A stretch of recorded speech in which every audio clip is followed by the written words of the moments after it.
السلام عليكم ورحمة الله وبركاته. أحلى يوم النهاردة يا جماعة، وهو اليوم اللي أنا بقى بصوره عشان الناس كلها تعرف الزمن الجميل اللي هو الفرن الريفي والقعدة الريفي في الغيط، والجو الجميل جدا جدا اللي ربنا ما يحرمنا منه أبدا.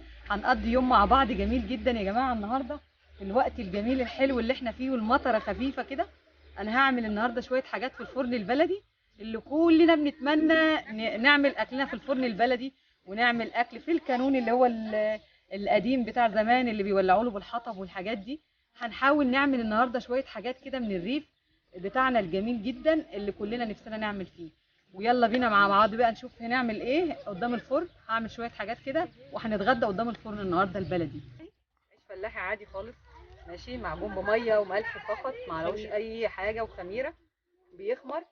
ده العيش ده هنبقى نعمله حلقه مع بعض، اجيب لكم العجين بتاعه، بس انا بقى هعرفكم بقى طبعا ايه واحنا قاعدين قدام الفرن كده وخابزينه في المكنه، ماشي، بنحطه في الفرن البلدي ده.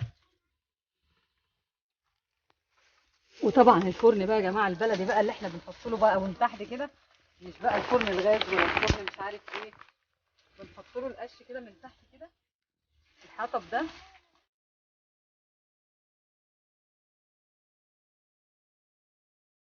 ولازم نظبط بقى الفرن ده كده بتاع زمان، الله، بالعفش كده والحاجات اللي كانت لها طعم ولها ريحه جامده جدا، ان احنا ايه نحاول نحط من تحت ومن فوق. واحلى عيش بقى يا جماعه تاكلوه من الطعم البلدي ده، القش ده بيديله ريحه، والفرن البلدي ده بطبيعته سبحان الله بيبقى معمول من الطين يعني، فبيبقى ليه ريحه حلوه قوي. الله، شفتوا يا جماعه، شفتوا جماله. هنحط غيره.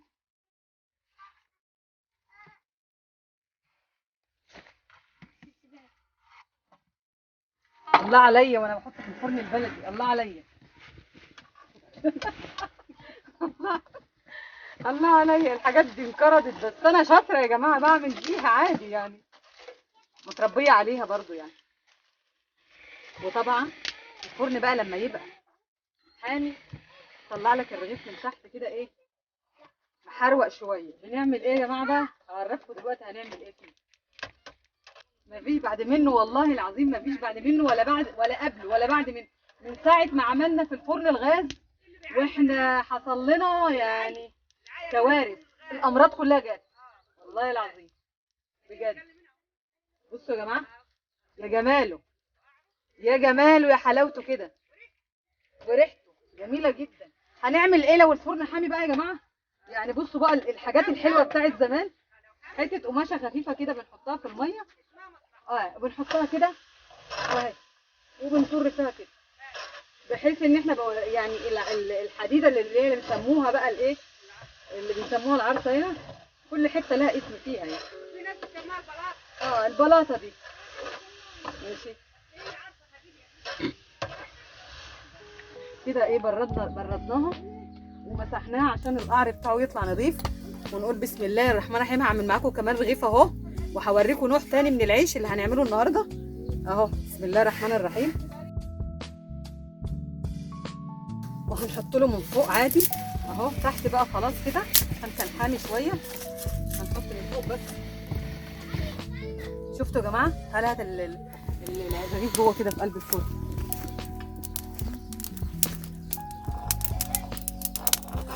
شفتوا جماله بقى، شفتوا جمال العيش تحفه، وليه ريحه جميله يا جماعه بقى. العيش البلدي بقى الفلاحي، حبايبنا الفلاحين واهالينا الفلاحين اللي انا يعني متربيه في وسطهم وبعتز بيهم جدا، واحسن ناس واجدع ناس في الدنيا. فلاحين احسن ناس في العالم، مشرفين، هم رايه مصر الفلاحين والصعايده يا جماعه، على راسنا من فوق يعني. بصوا جمالها بقى، بصوا جمال العيش طبعا قابب ازاي. عايزين نحمر وشه بسيط كده، هو من تحت جميل اهو، بنوديه شويه يمه النار يا اما ممكن بقى ايه، لو الرغيف كنا بنعمله زمان كمان ما كناش بنشقه كده، ده شغل مكنه. كنا ايام زمان بقى بنخبزه على البتاع المطرحه، سموها المطرحه، خلينا نخبزه بايديهم كمان، وبعدين بقى بالخبازه دي كده، ويتنهم يعملوا كده لحد ما يبقى الرغيف كبير قد كده، وكانوا يحطوه بحاله. لكن دلوقتي ده الموضه، الفلاحين طبعا بيتقدموا واحده واحده. بسم الله الرحمن الرحيم. وجبت يا جماعه بقى ايه، شويه دقيق كده وشويه لبن وقشطه وزبده كده. هنعمل حاجه بقى جميله، وهو في ناس كتير جدا بتسميه البتاوي، وفي ناس بتسميه الرقاق الفلاحي. في ناس بتعمله كده وفي ناس بتعمله كبير كده، على حسب. احنا هنعمله قدامكم. اول حاجه طبعا الدقيق اهون، وحطيت فيه شويه لبن وحطيت شويه ملح، وهنكمل مع بعضينا ونقول بسم الله الرحمن الرحيم ونشوف هنعمل ايه مع بعض كده. بسم الله الرحمن الرحيم. لا عجنه بقى ولا مش عجنه بقى، والعجين بتاع زمان الجميل. بسم الله الرحمن الرحيم. وناخد شويه بشويه نشرب بيهم الدقيق كده. لبن اهو، ونسمي الله كده يا جماعه ونقول بسم الله الرحمن الرحيم. شفتوا بقى طبعا بسم الله ما شاء الله شربنا اللبن، وهنبدا نحط القشطه اللي عندنا. لازم ما نخليش فيه لبن خالص، نشرب اللي في الحروف دي. وطبعا بقى احنا بنقول اللبن ده على حسب، بتبقى حاطه جنبك شويه لبن وانت بتعجني، على حسب بقى ما انت بتعجني العجينه في ايدك محتاجه ولا ايه، ملهاش مقدار. وطبعا الفلاحين ما بيعرفوش يعايروا يعني يا جماعه، بيعملوا كميات فما بيعرفوش يعايروا الدنيا ايه. طبعا بقى ايه، انا في معايا بقى قشطه، احط شويه بقى كده سلمى عشان الدقيق اللي تحت ده كل ده هيطلع. حطي تحت كده، ايوه بقى ينور. نعوزنا يا جماعه ولقيناها طريه بنزود شويه دقيق، احنا بنظبط العجينه على مزاجنا يعني. نحط لها بقى ونغذيها كده، نشوفها بعد ما بلتها. يعني حطينا القشطه واللبن، ودي سمنه يا جماعه اهوت، بناخد منها زبده مقدوحه بلدي جميله ما شاء الله. وناخد برضه ايه ونشرب بيه الدقيق كده. العجينه بقى تقبل على قد ايدينا واحنا شغالين، على حسب بقى.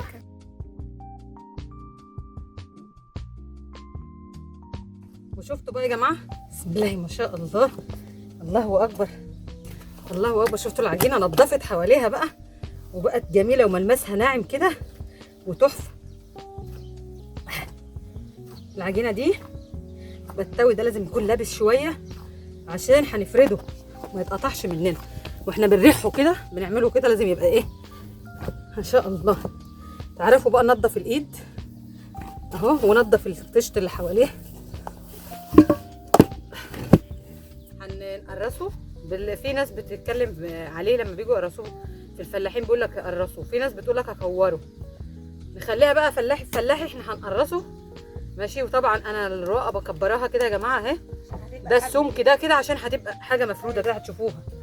في ناس ممكن تعمله بقى، احنا هنعمله في البيت بيبقى صغير علشان على قد الفرن البوتاجاز. اما هنا لا اهي، شفتوا ما شاء الله الرقه رقه يعني. انا بقى ليا ايه، شوف هتلاقوا كله مقاس واحد ازاي اهو، ليا نظره كده.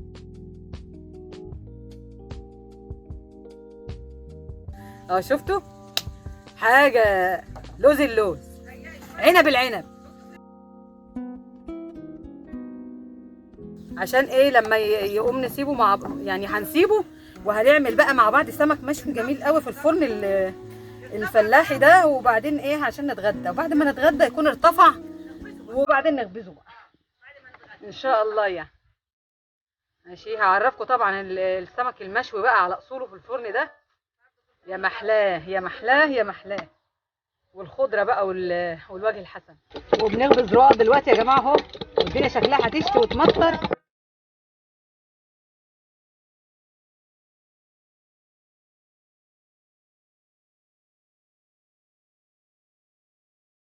دايما نتك على الحروف كده، خلي الوسطانيه جنب تخينه شويه عادي عشان هنريحها دلوقتي.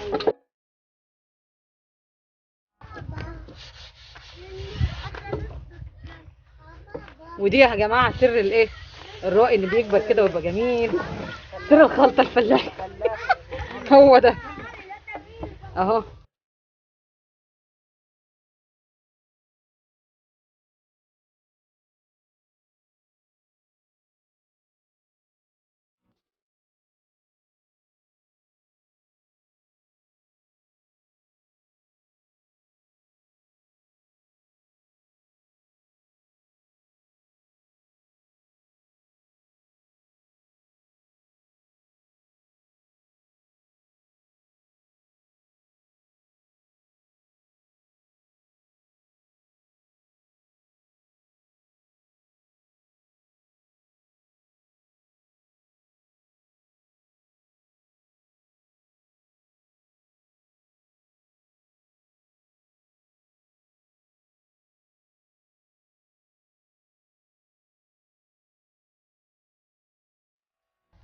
بسم الله الرحمن الرحيم.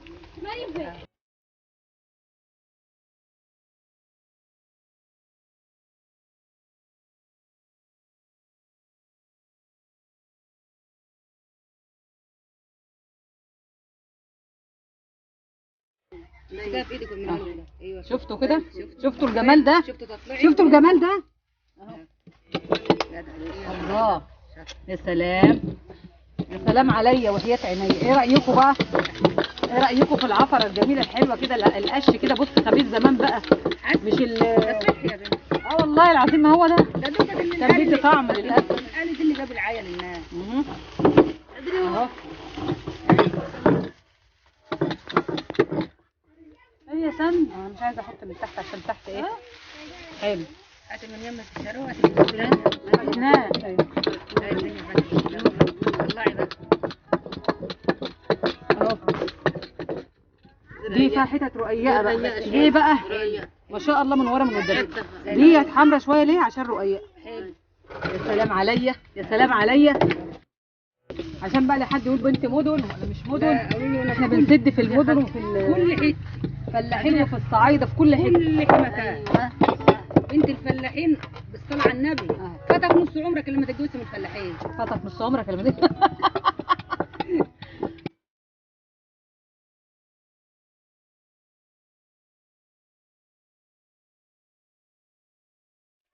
اهي. دلوقتي بقى هنعمل مع بعض انا شطفت السمك يا جماعه هنا برضو كده، وميه بقى من الطرمبه. عارفين الطرمبه بتاعت زمان كده؟ موجوده لسه لحد دلوقتي. شطفت السمك حلو، بس المشكله بقى طبعا في الدبان. السمك هنشوي منه نوع، وهعمل نوع سنجاري، ودي هعملها زيت وليمون خليها على جنب.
بسم الله ما شاء الله.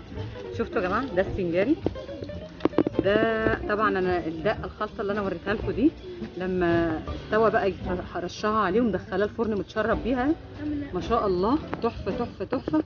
وهنحط بقى احنا مجهزين الاكل، الخضار والبصل والمخلل والعيش الفلاحي. وطبعا ان شاء الله استنى اوريكم العيش الفلاحي. والعيش الفلاحي بقى بتاعنا الجميل، العيش الفلاحي. وهناكل لقمه صغيره مع بعض كده، اكثر لقمه معاكم عشان يبقى عيش وملح، عشان يبقى عيش وملح. اختار لكم بقى، شوفوا جماله. واو بصوا يا جماعه، انا ايدي بقى متبهدله من الفرن.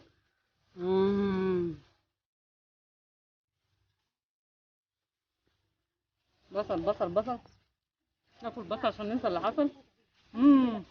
بجد اكله واو، تحسوا كده فيها بالعز واكل الفلاحين. ودي النهارده كانت حلقتنا جميله جدا. وده بطل الحلقه يا جماعه، الرقاق اللي هو بيقول البتاوي. في ناس بتسميه البتاوي وناس بتسميه رقاق، فعلى ايا كان اسمه هو ده كان البطل النهارده اللي احنا خبزناه. وعملنا سمك مشوي قدام الفرن واتغدينا وخلصت خبيز. وهاخد بقى حاجتي واروح واقول لكم اشوفكم على خير. ويا جماعه الحلقه دي ينفع يعني مش عايزه اقول لكم يتعمل لها ايه، يعني لايك وشير وسبسكرايب قليل عليها بجد. يا ريت يا ريت كلكم تشاركوا الحلقه دي وتعملوا لها لايك وشير وسبسكرايب وتشجعوني، وكومنتاتكم الجميله اللي انا بشوفها بتدعمني. وان شاء الله استنوني في حلقات ثانيه هنعمل مع بعض اكل حلو جدا فلاحي، وهنرجع ايام زمان مع بعض وبوجودكم معايا. واقول لكم السلام عليكم ورحمه الله وبركاته.